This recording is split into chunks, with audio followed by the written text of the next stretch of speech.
Good morning, I'm Attorney Ted London. Welcome back. You know what, we're so grateful that you asked so many questions. There are so many great questions that come from our community, and you can always ask a question yourself. You can go to Facebook Messenger at the Law Offices of Theodore London, put your question in, and we'll respond to it. Danielle, today tell us what the question is. My grandmother left me the house, but it was not in a will or trust. Now what? Great question, a very common question. Oftentimes, when a person passes away, they don't have the property in a will, they don't have it in a living trust, they haven't made any preparation to pass the property on to a loved one. This is a common error in our community, and it's very simple to avoid. The easy way to avoid having to send your property through the probate process to have in some sort of trust.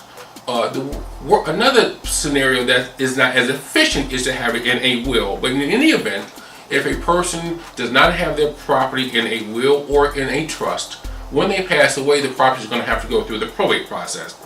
Typically, the property is going to go to the spouse and or the children. If there are no spouse or children, it'll go to a list of heirs, siblings, aunts, uncles, nephews, cousins, etc.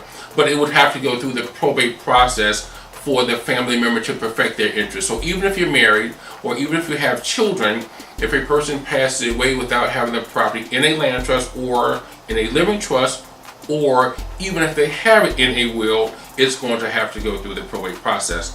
You always want to avoid probate, and the easy way to do that with real estate is to make sure that you have the property in some sort of trust.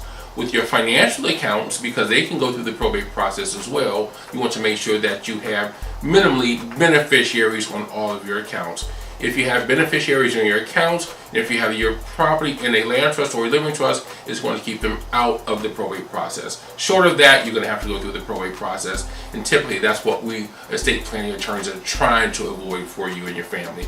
Great question. If you have more, feel free to call us anytime, or you can message us at Facebook, the Law Offices of Theodore London. Thank you so much.